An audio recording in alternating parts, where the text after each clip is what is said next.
Welcome friends, आपका आपके अपने यूट्यूब चैनल सभी केमिस्ट्री गाइड पे बहुत बहुत स्वागत है। आज का मेरा ये video limitations of valence bond theory of coordination compound के ऊपर है। तो ये वीडियो मेरा वैलेंस बॉन्ड थ्योरी ऑफ के लिमिटेशन के ऊपर है। तो अगर आपने मेरा previous video valence bond theory पे नहीं देखा है तो आप उसको पहले देख लीजिए, क्योंकि आप बिना वैलेंस बॉन्ड थ्योरी को जाने हुए उसका लिमिटेशन को समझ नहीं सकते हैं। तो मेरा ये वीडियो कोऑर्डिनेशन कंपाउंड पे बनाया हुआ 6th वीडियो है। तो अगर आपने मेरे बाकी के वीडियोस नहीं देखे हैं तो आप डिस्क्रिप्शन में जाके या फिर मेरे चैनल पे जाके उन्हें देख सकते हैं। मैंने कोऑर्डिनेशन कंपाउंड के चैप्टर के ऊपर सारे वीडियोस बनाए हैं, तो आप उन्हें जाके देख सकते हैं। तो आइए आज के टॉपिक पे आते हैं, limitation of valence bond theory. तो वैलेंस बॉन्ड थ्योरी के काफ़ी एप्लीकेबल है, काफ़ी अच्छा है कोऑर्डिनेशन कंपाउंड में बॉन्ड फॉर्मेशन को एक्सप्लेन करने के लिए।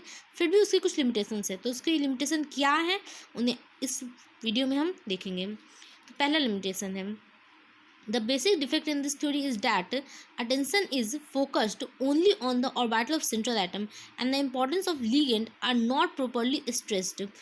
ये पहला लिमिटेशन मेरा कहता है कि वैलेंस बॉन्ड थ्योरी में टोटल अटेंशन सिर्फ और सिर्फ सेंट्रल एटम को दिया गया है और जो लिगेंड है उसकी इंपॉर्टेंस को नेग्लेक्ट किया गया। यानी कि सिर्फ हम सेंट्रल एटम्स के ऑर्बिटल्स के बारे में ही सिर्फ वैलेंस बॉन्ड थ्योरी के में बात करते हैं, और उसमें वैलेंस बॉन्ड थ्योरी में जो लिगेंड के ऑर्बिटल्स हैं उनको एक्सप्लेन नहीं किया गया है कि लिगेंड्स के ऑर्बिटल्स किस टाइप से होते हैं और क्या होते हैं, उनको उसमें कुछ एक्सप्लेन नहीं किया गया है। इसका सेकंड लिमिटेशन है, सेकंड डिफेक्ट है, is does not explain the relative energy of different structure. ये डिफरेंट स्ट्रक्चर की रिलेटिव एनर्जी को एक्सप्लेन नहीं करता है। यानी कि डिफरेंट जो स्ट्रक्चर्स होते हैं, जैसे कि एसपी हो गया, लीनियर स्ट्रक्चर हो गया, ट्रायगोनल प्लेनर स्ट्रक्चर हो गया, टेट्राहेड्रल स्ट्रक्चर हो गया, ये सब के क्या बोलते हैं रिलेटिव एनर्जीज को के डिफरेंस एक्सप्लेन नहीं करता है। जैसा कि आप देख सकते हैं, ये हमारे डिफरेंट स्ट्रक्चर हो गए। यानी कि अगर कोऑर्डिनेशन नंबर 2 होगा तो एसपी हाइब्रिडाइजेशन शेप लीनियर, और ज्योमेट्री में ये इस टाइप से लीनियर स्ट्रक्चर हो गया।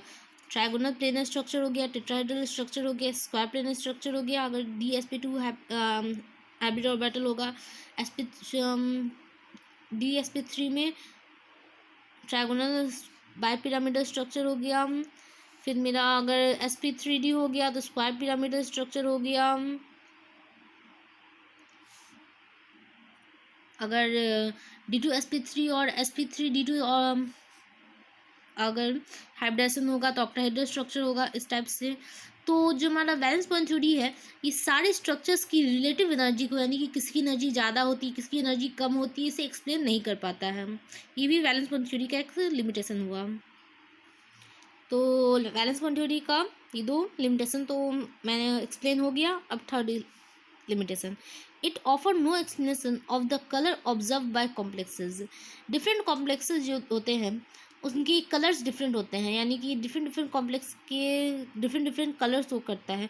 कोऑर्डिनेशन का जो हमारा वैलेंस बॉन्ड थ्योरी है वो इसे एक्सप्लेन नहीं कर पाता है। जैसे कि अगर हम एग्जांपल लें तो COH2O का होल 6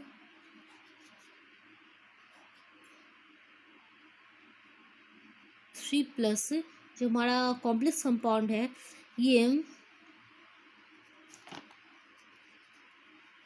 ब्लू कलर का होता है। ये जो हमारा होगा COCN6 3+ जो मेरा कॉम्प्लेक्स कंपाउंड है वो येलो कलर का होता है। तो ये जो कॉम्प्लेक्स कंपाउंड के डिफरेंट जो कलर्स होते हैं, ये इसे वैलेंस बॉन्ड थ्योरी एक्सप्लेन नहीं कर पाता है। ये भी वैलेंस बॉन्ड थ्योरी की का एक लिमिटेशन हुआ। मैं फोर्थ लिमिटेशन में वैलेंस बॉन्ड थ्योरी का, it could not predict whether a four coordination complex will be tetrahedral और स्क्वायर प्लेनर।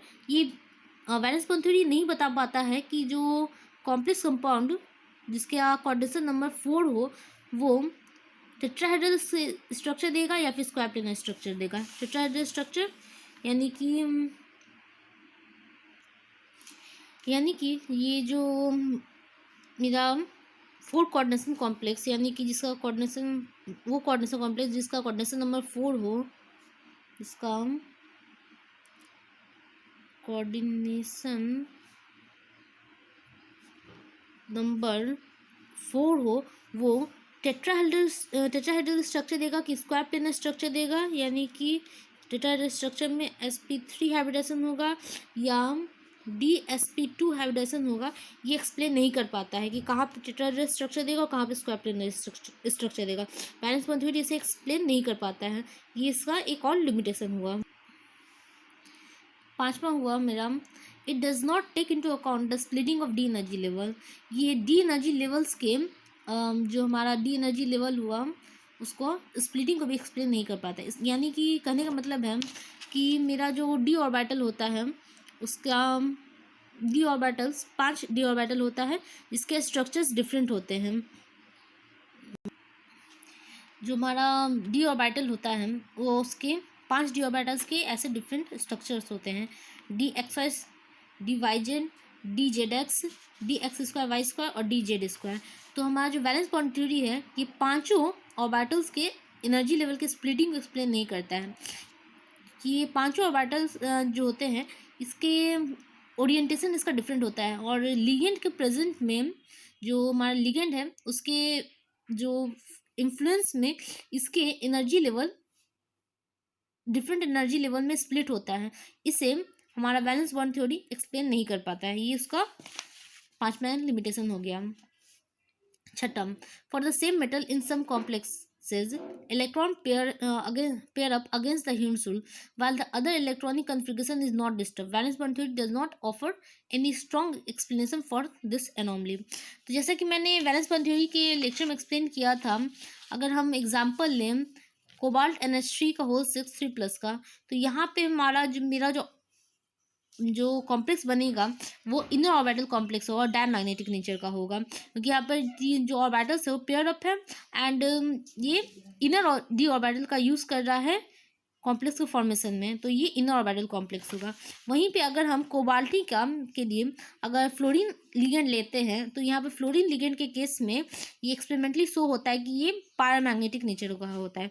तो पैरामैग्नेटिक नेचर का होने के लिए अगर हम उसी की तरह अगर इसका इलेक्ट्रॉन पेयरिंग कर देते हैं तो ये डायमैग्नेटिक नेचर का होगा, यानी कि जैसा कि हमारा C1H3 में जो इलेक्ट्रॉन का पेयरिंग हो रहा था, जो दो इलेक्ट्रॉन्स ये दोनों पेयर अप हो जा रहे थे, वो इस केस में नहीं होके ये जो हमारा कॉम्प्लेक्स है वो आउटर 4D ऑर्बिटल का यूज़ करेगा, और ये जो हमारा जो हाइब्रिडेशन होगा वो एक 4s 3 4p और 2 4d ऑर्बिटल्स के लिए से होगा, और sp2 हाइब्रिड ऑर्बिटल का फॉर्मेशन होगा। ये जो हमारा कॉम्प्लेक्स होगा ये ऑटो ऑर्बिटल कॉम्प्लेक्स कहलाएगा, क्योंकि ये ऑटो 4D ऑर्बिटल का यूज़ कर रहा है, ये कॉम्प्लेक्स पैरामैग्नेटिक नेचर का होगा। तो हमारा जो वैलेंस बॉन्ड थ्योरी है वो इसे एक्सप्लेन नहीं कर पाता है कि क्यों एक ही मेटल एटम के लिए जो अगर हम कोई लिगेंड लेते हैं तो वो इनर ऑर्बिटल कॉम्प्लेक्स बनाता है, वही दूसरा लिगेंड लेते हैं तो ऑटो ऑर्बिटल कॉम्प्लेक्स बनाता है। ये वैलेंस बॉन्ड थ्योरी एक्सप्लेन नहीं कर पाता है, तो ये इसका एक लिमिटेशन हुआ। सातवां limitation, it does not explain the spectra of complex. Valence bond theory complex के स्पेक्ट्रा को एक्सप्लेन नहीं कर पाता है कि जो स्पेक्ट्रा देता है कोई भी कॉम्प्लेक्स उसे एक्सप्लेन नहीं कर पाता है। आठवां, the valence bond theory does not provide any satisfactory explanation for the existence of inner and outer orbital complexes. Valence bond theory inner और आउटर ऑर्बिटल कॉम्प्लेक्सेस का क्यों होते हैं उसे एक्सप्लेन नहीं कर, जैसे कि मैंने आपको एक्सप्लेन किया कि एक ही मेटल के लिए कहीं पे इनर ऑर्बिटल कॉम्प्लेक्स का फॉर्मेशन होता है एक, और कहीं पे आउटर ऑर्बिटल कॉम्प्लेक्स का फॉर्मेशन होता है, इसे वैलेंस बॉन्ड थ्योरी एक्सप्लेन नहीं कर पाता है। नौवां limitation, it cannot explain why certain complexes are more labile than other. Labile इससे बैलेंस बॉन्ड थ्योरी ये नहीं बता पाता है क्यों कि आखिर क्यों कुछ कॉम्प्लेक्स लेबाइल नेचर के होते हैं और कुछ कॉम्प्लेक्स इनर्ट होते हैं। लेबाइल करने का सेंस ये है कि कुछ कॉम्प्लेक्सेस में जो लिगेंड होते हैं, जैसे कि अगर हम बात करें CONH3 का होल 6 3+, तो अगर हम ये जो हमारा कॉम्प्लेक्स है ये लेवाइल नेचर का होगा। तो लेवाइल नेचर से कहने का सेंस ये है कि ये कुछ सर्टेन केसेस में, मतलब कुछ सर्टेन इन्वायरमेंट में ये अपना जो जो लिगेंड है वो डिस्प्लेस करके इस यहाँ पे दूसरा लिगेंड आ सकता है, यानी कि कॉम्प्लेक्स कुछ इस टाइप से बन सकता है।